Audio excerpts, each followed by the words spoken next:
Hello everyone. आज जो हमारा टॉपिक है वो है RCM, reverse charge mechanism. Reverse charge mechanism, अब इसके नाम से ही समझ में आपको आ रहा है रिवर्स। रिवर्स मतलब जहाँ पे हम लोग रिवर्स चार्ज जहाँ पे लगता है, मतलब जो नॉर्मल केस होता है उससे हटके होता है reverse charge mechanism. Forward charges में हम अलग तरीके से काम करते हैं, बट रिवर्स चार्ज में हम अलग तरीके से काम करते हैं। तो आज जो हम ओवरऑल पूरा काम सीखने वाले हैं या पूरी चीज़ें जो हम समझने वाले हैं वो रिवर्स चार्ज मैकेनिज़्म पे। अब एक बात समझिए कि ये जितना भी हम आरसीएम के बारे में पढ़ रहे हैं, हमको उसके बारे में ये एक बेसिक डिटेल है जो हमें पता होनी चाहिए। क्योंकि अगर आप रिवर्स चार्ज में काम करने वाले हैं आगे जाके, या रिवर्स चार्ज में हमारे सामने कुछ कंडीशंस आती हैं, तो हमें बेसिक्स पता होना चाहिए कि आरसीएम का क्या है। वही मैंने बेसिक्स इसमें समझाने की आपको कोशिश की है कि आरसीएम रिवर्स चार्ज मैकेनिज़्म है क्या, कैसे काम करता है। चलिए हम स्टार्ट करते हैं कि रिवर्स चार्ज मैकेनिज़्म है क्या और किस टाइप से ये काम करता है और इसकी क्या इम्पोर्टेंस है। सबसे पहली चीज़ कि रिवर्स चार्ज जो है उसमें हम क्या पढ़ने वाले हैं। हम सबसे पहले ये पढ़ेंगे कि रिवर्स चार्ज मैकेनिज़्म है क्या, ठीक है। दूसरा हम चीज़ पढ़ेंगे कि रिवर्स चार्ज मैकेनिज़्म एप्लीकेबल कैसे होता है, मतलब किस तरीके से एप्लीकेबिलिटी इसकी आती है, ये अप्लाई कैसे किया जाता है। इसके बाद हम पढ़ेंगे forward charges versus reverse charges, मतलब जो नॉर्मल केस में जो हम काम करते हैं, सप्लाई ऑफ गुड्स करते हैं या सर्विसेज करते हैं, तो वो हम कैसे करते हैं। और रिवर्स चार्ज में अगर इसको हम कर रहे हैं supply of goods and services, तो उस कंडीशन में टैक्स लाइबिलिटी कौन देता है, टैक्स लाइबिलिटी किसके ऊपर आती है। फॉरवर्ड चार्जेस में भी हम वही समझेंगे। तो ये हम 3 क्वेश्चंस यहाँ पे, ये 3 चीज़ें समझने वाले हैं। इसके बाद हम ये समझेंगे कि भाई time of supply under RCM कैसे होता है, कब हम इशू ऑफ इनवॉइस करते हैं जिससे कि हमारी टैक्स लाइबिलिटी रेज होती है, टैक्स लाइबिलिटी आती है, वो टाइम कब होता है आरसीएम के केसेस में। और साथ में हम ये पढ़ेंगे कि इम्पॉर्टेंट पॉइंट्स क्या हैं जो कि आरसीएम में आपको कंसिडर्ड करने ज़रूरी है, ध्यान रखना ज़रूरी है। तो चलिए अब आगे हम बढ़ते हैं हमारे पहली जो क्वेश्चन है उसकी तरफ कि आरसीएम होता क्या है, रिवर्स चार्ज मैकेनिज़्म है क्या, ठीक है। अब यहाँ पे बहुत ध्यान से समझिए कि रिवर्स चार्ज मैकेनिज़्म का मतलब ये होता है कि अब ये सप्लायर के ऊपर ना लग के ये रेसिपिएंट के ऊपर लगेगा। नॉर्मल केसेस में हम क्या करते हैं, हम लोग हमेशा सप्लायर के ऊपर टैक्स कलेक्ट करता है सप्लायर रेसिपिएंट से और गवर्नमेंट को जमा करता है। मगर रिवर्स चार्ज में ऐसा नहीं होता। रिवर्स चार्ज में जो सप्लायर होता है वो सप्लाई तो कर देता है, बट जो रेसिपिएंट होता है वो डायरेक्टली जो है गवर्नमेंट को टैक्स पे करता है, ठीक है। तो यहाँ पे आरसीएम में जो लाइबिलिटी ऑफ जीएसटी पे करने की है वो किसके ऊपर आती है, रेसिपिएंट के ऊपर। यही चीज़ इसमें बोली गई है कि in some cases GST payable by the recipient of goods and services और both the collection mechanism when recipient is made liable to pay tax is called reverse charge mechanism। मतलब जिस केस में recipient के ऊपर liability to pay आएगी GST की, वो RCM का केस कहलाता है, उसको रिवर्स चार्ज मैकेनिज़्म कहते हैं। इसमें एक डेफिनेशन भी दी गई है, वो डेफिनेशन में भी एज इट इज़ बात कही गई है कि जो रिवर्स चार्ज है वो लाइबल टू पे रेसिपिएंट के ऊपर आता है गुड्स एंड सर्विसेज के सप्लाई या सप्लाई करने पे। और इसके जो मेन सेक्शंस हैं वो सेक्शन 9 सबसेक्शन 3 है और सेक्शन 9 सबसेक्शन 4 है। तो यहाँ पे हमने ये समझा कि रिवर्स चार्ज मैकेनिज़्म क्या है। रिवर्स चार्ज मैकेनिज़्म डायरेक्टली ये कहता है कि भाई मैं रेसिपिएंट के ऊपर, रेसिपिएंट की लाइबिलिटी टू पे है और रेसिपिएंट डायरेक्टली गवर्नमेंट को पे करेगा, वो सप्लायर को ना दे के वो डायरेक्टली गवर्नमेंट को जो है जीएसटी पे कर दे, और उस बेसिस पे आरसीएम रिवर्स चार्ज मैकेनिज़्म चलता है। अब आते हैं हम नेक्स्ट केस पे जिसमें है कि रिवर्स चार्ज मैकेनिज़्म एप्लीकेबल कैसे है या एप्लीकेबिलिटी कैसे आती है। अब देखिए रिवर्स चार्ज मैकेनिज़्म में 2 सेक्शन जो अभी मैंने बात करी आपसे, सेक्शन 4 9 सबसेक्शन 4 एंड 9 सबसेक्शन 3। तो अब ये चीज़ें दोनों क्या कहता है, कौन सी कंडीशन में रिवर्स चार्ज लगता है। तो पहली कंडीशन है अनरजिस्टर्ड। आप अगर कोई भी रेसिपिएंट अनरजिस्टर्ड सप्लायर के साथ डील कर रहा है, कोई भी रिसिपिएंट अगर अनरजिस्टर्ड सप्लायर के साथ डील कर रहा है तो वो सेक्शन 9 सबसेक्शन 4 में आता है। और आपको इसमें ध्यान रखना है कि जो रिसिपिएंट है, क्योंकि आप अनरजिस्टर्ड के साथ डील कर रहे हो, ये बात समझो। जैसे फॉर सपोज़ आप हैं और आप अनरजिस्टर्ड हैं और मैं रजिस्टर्ड हूँ, ठीक है। तो आप अनरजिस्टर्ड है तो आप मुझे जीएसटी पे करोगे क्या? नहीं करोगे। आप डायरेक्टली मुझे सिर्फ इनवॉइस का अमाउंट दोगे ना, कि भाई ये इनवॉइस का अमाउंट है, हमने आपकी जो सर्विसेज ली थी ये आपका इनवॉइस का अमाउंट है, हम आपको ये देंगे, हम जीएसटी आपको पे नहीं करेंगे। क्यों नहीं करेंगे? क्योंकि हम रजिस्टर्ड ही नहीं है। रजिस्टर्ड तो आप हो। तो गवर्नमेंट ने क्या बोला कि जो रजिस्टर्ड है, रजिस्टर्ड रिसिपिएंट कौन है? मैं, फॉर सपोज मैं हूँ, तो रजिस्टर्ड रिसिपिएंट को क्या करना पड़ेगा? जीएसटी डायरेक्टली गवर्नमेंट को पे करना पड़ेगा अपनी जेब से, ठीक है। और साथ में उसको सेल्फ इनवॉइस बनाना पड़ेगा, मतलब अपने ही नाम पे उसको एक टैक्स इनवॉइस बनाना पड़ेगा। क्योंकि अगर वो अपने नाम पे टैक्स इनवॉइस नहीं बनाएगा तो सामने वाले के पास क्या प्रूफ है कि उसने जमा किया है, और वो आईटीसी कैसे ले पाएगा, इनपुट टैक्स क्रेडिट कैसे फॉर्म कर पाएगा। तो बेनिफिट्स लेने के लिए कहीं ना कहीं आपको ये वैलिड डॉक्यूमेंट्स होने आपके पास ज़रूरी है। तो यहाँ पे आपको एक बात समझ में आएगी कि सेक्शन 9 सबसेक्शन 4 क्या कहता है कि supply by unregistered person to registered person. अगर कोई भी सप्लाई रजिस्टर्ड पर्सन से अनरजिस्टर्ड पर्सन से हुई है, बीच में हुई है, तो इस केस में क्या होता है? इस केस में आपको एक तो सेल्फ इनवॉइसिंग जो रिसिपिएंट है उसको बनानी पड़ती है, और साथ में ये मंथली बेसिस पे पेबल होती है, आपको पे करना पड़ेगा, इनवॉइसेस बनाना पड़ेगा, रिटर्न्स फाइल करनी पड़ेंगी, तब जाके आप आईटीसी का और जो आरसीएम के बेनिफिट्स है वो ले पाएंगे। इसके बाद आता है सेकेंड चीज़, जिसको हम बोलते हैं सेक्शन 9 सबसेक्शन 3, जिसमें बोला है कि कुछ गवर्नमेंट ने कुछ स्पेसिफाइड गुड्स और सर्विसेज कर दिए हैं, जिसमें ये होता है कि अगर वो रिसिपिएंट्स ये सर्विसेज रिसिपिएंट्स जो रिसिपिएंट्स लिस्ट में ले के आए हैं हम, वो जैसे फॉर सपोज़ इसमें बताया गया है कि गुड्स में जो है वो आपको एडवोकेट्स हो गए, या फिर इंश्योरेंस रिकवरी एजेंट्स हो गए, या ये जितने भी आपको थोड़े बहुत चीज़ें बताई हैं, टीडीआर हो गया, या फिर आपको जो कॉपीराइट वाले हो गए, या आपके आर्टिस्ट हो गए, ये जितने भी अगर इनकी सर्विसेज आप ले रहे हो, तो रिसिपिएंट जो भी सर्विसेज ले रहा है उसी रिसिपिएंट को क्या करना पड़ेगा? जीएसटी गवर्नमेंट को पे करना पड़ेगा। और इसमें स्पेसिफाइड इसलिए गवर्नमेंट ने कर दिया कि कोई कंफ्यूज ना हो कि भाई कौन से आरसीएम है, कौन से नॉर्मल रजिस्टर्ड है। इसीलिए उन लोग ने स्पेसिफाइड कर दिया कि भाई ये लोग हैं सेक्शन 9 सबसेक्शन 3 में, ये लिस्ट ऑफ सर्विसेज हैं जिनकी आप सर्विसेज अगर लेते हो तो जीएसटी इस रिसिपिएंट के ऊपर लाइबल होती है। अब इसको एक एग्जांपल, छोटे से एग्जांपल के थ्रू समझते हैं। जैसे फॉर सपोज इंश्योरेंस कंपनी है, इंश्योरेंस कंपनी के बहुत सारे एजेंट्स होते हैं, बहुत सारे एजेंट्स हैं जो काम कर रहे हैं। एलआईसी है जिसके बहुत सारे एजेंट्स काम कर रहे हैं, ऑल ओवर इंडिया में बहुत जगह काम कर रहे हैं।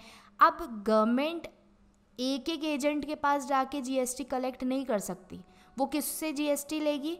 जो मेन कंपनी है, इंश्योरेंस कंपनी जो एलआईसी है, वो मेन कंपनी है, उससे लेगी।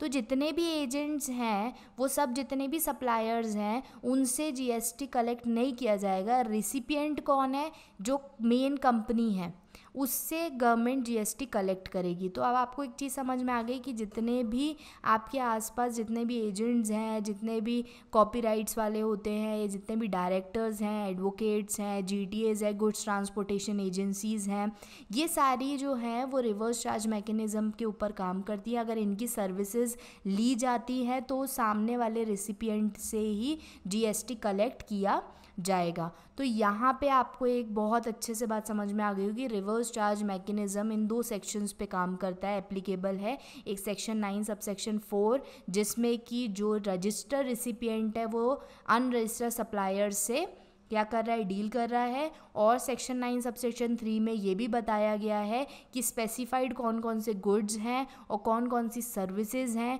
जो कि ली जाएंगी अगर, तो उसके ऊपर जो रिसिपिएंट है उसको जीएसटी पे करना पड़ेगा। अब आप एक बहुत अच्छे से बात को समझ गए होंगे, और इसमें ये भी चीज़ है कि यहाँ पे भी सेल्फ इन्वॉइसिंग होगी, सेक्शन 9 सबसेक्शन 3। इसके साथ साथ ये पूरी लिस्ट आपको मैं दे दूँगी, जिसमें कि आपको स्पेसिफाइड सप्लाई ऑफ गुड्स पता चल जाएंगे कि कौन कौन से आरसीएम में डील होते हैं, और स्पेसिफाइड सप्लाई ऑफ सर्विसेज पता चल जाएंगी कौन कौन सी सप्लाई ऑफ सर्विसेज जो है वो डील होती हैं।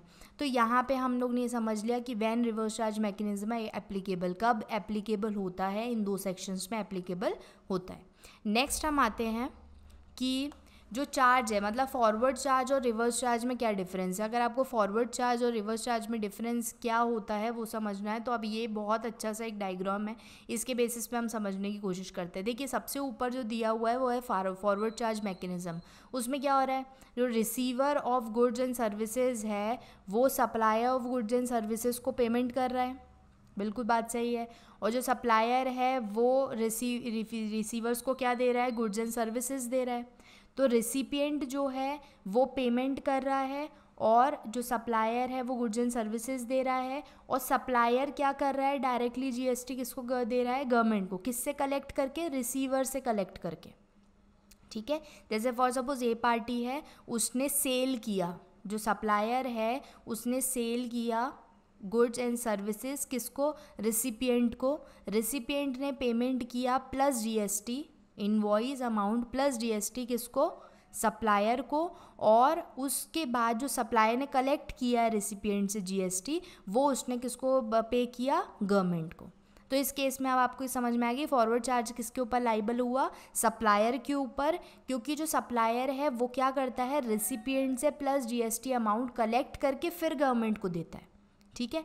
बट रिवर्स चार्ज मैकेनिज्म में ऐसा नहीं है। रिवर्स चार्ज मैकेनिज्म में ये है कि जो सप्लायर है वो गुड्स एंड सर्विसेज दे देगा सामने वाले को, और जो रिसीवर है, रिसीवर मतलब रिसिपिएंट जो है, वो सिर्फ इनवॉइस अमाउंट जो है वो सप्लायर को देगा, बाकी जो जीएसटी का अमाउंट है वो डायरेक्टली गवर्नमेंट को पे कर देगा। तो इसमें क्या हुआ कि पहली जो कंडीशन थी फॉरवर्ड चार्ज की, उसमें क्या हो रहा था, बिल्कुल सही, उसमें ये होता कि जो सप्लायर है ना, जो बेच रहा है वो कलेक्ट करके प्लस जीएसटी अमाउंट फिर गवर्नमेंट को दे रहा है, अपनी जेब से नहीं दे रहा है, वो कलेक्ट करके अमाउंट गवर्नमेंट को दे रहा है इनडायरेक्टली वे।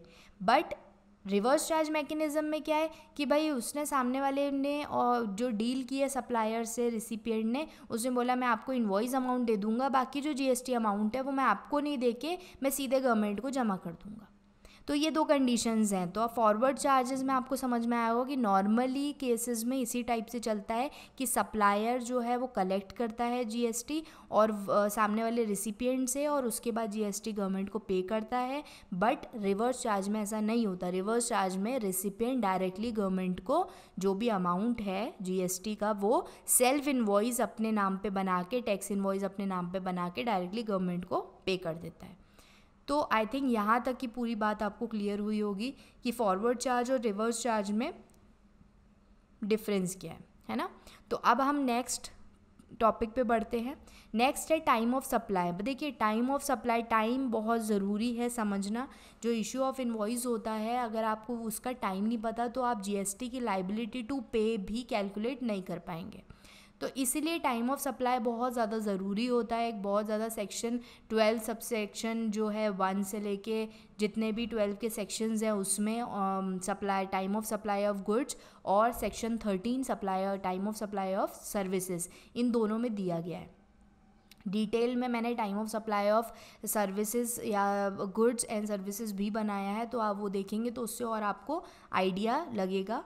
बट अभी हम फॉरवर्ड की बात नहीं कर रहे, अभी हम आरसीएम की बात करते हैं। रिवर्स चार्ज मैकेनिज्म में कब इशू ऑफ इनवॉइस हो जाना चाहिए, तो इसमें 3-4 कंडीशंस हैं। पहली कंडीशन ये कहती है कि रिवर्स चार्ज जो है वो date of receipt of goods, मतलब जिस दिन पे गुड्स रिसीव हो जाएंगे उस दिन पे इनवॉइस इशू हो जाएगा। पहली चीज़, जिस दिन पे रिसिप्ट ऑफ गुड्स हो जाएंगे, रिसीव हो जाएगा रिसिपिएंट को गुड्स, उस दिन पे इशू ऑफ इनवॉइस हो जाना चाहिए। अगर उस दिन पे भी नहीं होता है तो डेट ऑफ पेमेंट के टाइम पे हो जाना चाहिए, जब सामने वाला रिसिपिएंट पेड करेगा उस टाइम पे हो जानी चाहिए, उससे पहले हो जाना चाहिए। या फिर आपके जो इशू ऑफ इनवॉइस है उसके आफ्टर 30 डेज आफ्टर के बाद भी आप इशू ऑफ इनवॉइस कर सकते हो। इन तीनों कंडीशंस में से जो कंडीशंस अर्लीस्ट होगी वो कंडीशन एप्लीकेबल हो जाएगी। तो यहाँ time of supply of under RCM में आपको समझ में आया कि ये जो 3 कंडीशंस हैं इनके बेसिस पे ही देखा जाता है कि टैक्स लाइबिलिटी जो अर्लीस्ट डेट है उस बेसिस पे काम होता है।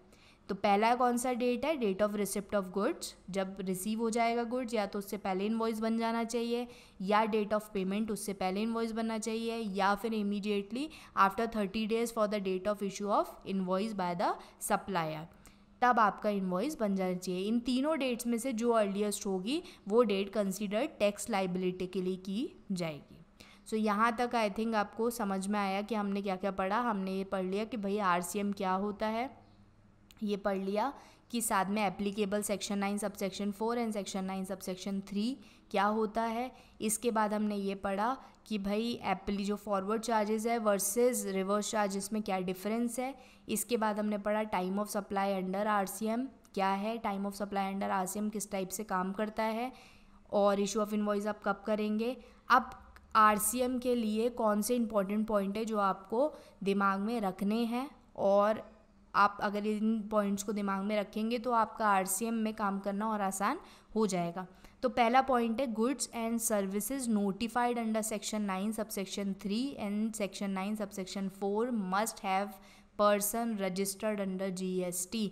जो भी इसका मतलब ये है कि जो भी गुड्स एंड सर्विसेज जीएसटी में डील कर रहा है, जीएसटी में कौन से सेक्शंस में, section 9 subsection 3 and section 9 subsection 4, इसमें जो भी व्यक्ति डील कर रहा है, कोई भी पर्सन रजिस्टर्ड पर्सन डील कर रहा है तो उसको रजिस्टर्ड होना ज़रूरी है। ठीक है, जो भी section 9 subsection 3 and section 9 subsection 4 में डील करेगा पर्सन, उसको रजिस्टर्ड होना कंपलसरी है। आरसीएम जो भी आरसीएम में डील करते हैं उनको सबको रजिस्टर्ड होना ज़रूरी है। अगर वो रजिस्टर्ड नहीं है तो फिर दिक्कत का काम है, क्योंकि इनके लिए कंपल्शन होता है रजिस्ट्रेशन। तो पहली चीज़ ये ध्यान रखनी है। इसके बाद है कि under the reverse charge mechanism the GST applicable must be submitted to the government on every 20th of next month. जो भी रिवर्स चार्ज मैकेनिज्म से जीएसटी आया है लाइबिलिटी टू पे वाला, उसको हर महीने की 20 तारीख से पहले आपको रिटर्न फाइल करनी है और उसको जमा करना है। इसके बाद थर्ड है input tax credit will be available for all RCM goods and services. Section 9 subsection 3 and section 9 subsection 4 के तहत आपने अगर जीएसटी पे किया है आरसीएम बेसिस पे, रेसिपिएंट जो है वो जीएसटी पे कर रहा है, तो जैसे फॉरवर्ड चार्जेस में इनपुट टैक्स क्रेडिट का बेनिफिट मिलता है वैसे ही आपको आरसीएम में भी इनपुट टैक्स क्रेडिट का बेनिफिट मिलेगा। बट उसके लिए आपको सेल्फ इन्वॉइसिंग करनी बहुत ज़रूरी है। अगर आपने सेल्फ इन्वॉइसिंग नहीं करी तो उससे आपको दिक्कत हो सकती है, तो ये आपको ध्यान रखना है। इसके बाद है there will be no auto populating of details of GST paid. मतलब यहाँ पे एक ध्यान रखना है कि जो जीएसटी या जो हम फॉरवर्ड चार्जेस में जीएसटीएन 1 भरते हैं सेल्स के लिए, फिर जीएसटीएन 2 जो है वो ऑटोमेटिकली बन जाता है, और फिर 3B हमको फिर फिल करना पड़ता है इन फॉरवर्ड चार्ज। तो जो 2 है वो ऑटोमेटिक बन जाता है, but in case of RCM यहाँ पे ऑटोमेटिक नहीं होती चीज़ें। जीएसटीएन 2 ऑटोमेटिक नहीं बनेगा। जीएसटीएन 2 के लिए आपको मैनुअली उसको पूरे रिटर्न में हर चीज़ को चढ़ाना पड़ेगा। मतलब रिटर्न जो है जीएसटीएन 2 वो मैनुअली आपको पूरी इनवॉइसेस चढ़ाने पड़ेंगे और उस बेसिस पे वो जो है फिलअप होगी, ऑटोमेटिक नहीं हो पाएगी। इसके बाद बोला है कि आरसीएम जो है उसमें सेल्फ इन्वॉइसिंग करना बहुत ज़रूरी है। एक चीज़ याद रखिए कि अगर आप आरसीएम रिवर्स चार्ज मैकेनिज्म में काम कर रहे हैं एज अ रेसिपिएंट, तो आपको एक चीज़ ध्यान रखना है कि रेसिपिएंट को अगर वो अनरजिस्टर्ड से डील कर रहा है तो उसको दे रहा है वो जीएसटी गवर्नमेंट को। अगर वो रजिस्टर्ड है और वो जो registered as per section 9 subsection 3 के तहत जो लिस्ट है उसके बेसिस पे काम कर रहा है, तो उसको जीएसटी किसको देना है, जो जीएसटी वो गवर्नमेंट को पे कर रहा है उसके बिहाफ में उसको सेल्फ इन्वॉइस टैक्स इन्वॉइस बनाना ज़रूरी है। और वो जो है इनवॉइस वही वैलिड माना जाएगा, उसी के बेसिस पे रिटर्न फाइलिंग होगी, उसी के बेसिस पे सारा काम होगा, तब जाके आईटीसी का बेनिफिट मिल पाएगा, नहीं तो नहीं मिलेगा। यहाँ तक की बात हो गई। इसके बाद है नेक्स्ट, जिसमें ये बोला गया है कि payment voucher must be issued by the recipient. जो भी पेमेंट वाउचर है, जो भी पेमेंट ऑफ जीएसटी वो कर रहा है, उसका वाउचर जो है, इनवॉइस जो भी है, वो रिसिपिएंट जो है वो सप्लायर को देगा और इशू करेगा, और बाकी का जो फॉर्मेलिटीज़ है वो करेगा। तो यहाँ पे आप देख रहे हो कि इंपॉर्टेंट पॉइंट्स में आपको क्या क्या चीज़ें याद रखनी है। एक तो आप सबसे इंपॉर्टेंट बात याद रखो कि सेक्शन 9 सब सेक्शन 3, दूसरी इंपॉर्टेंट बात सेक्शन 9 सब सेक्शन 4, तीसरी चीज़ कि आरसीएम है तो कंपलसरी रजिस्ट्रेशन होगा ही होगा। सेल्फ इन्वॉइसिंग के वाली बात हमें ध्यान रखनी है आरसीएम में, रिवर्स चार्ज मैकेनिज्म में, कि सेल्फ इन्वॉइसिंग होनी चाहिए। रिवर्स चार्ज मैकेनिज्म में इनपुट टैक्स क्रेडिट का भी आपको आराम से बेनिफिट मिल जाएगा, मगर उसके लिए सेल्फ इन्वॉइसिंग बहुत ज़रूरी है। मंथली रिटर्न्स जो होती हैं वो 20 तारीख से पहले पहले आरसीएम की भर जानी चाहिए, ये ध्यान रखना ज़रूरी है। और जो भी आप चालान्स, जो भी आप रिटर्न्स फाइल कर रहे हैं, जैसे GSTN 2, वो मैनुअल रिटर्न फाइल होगी, वो ऑटोमेटिक नहीं फाइल होती है।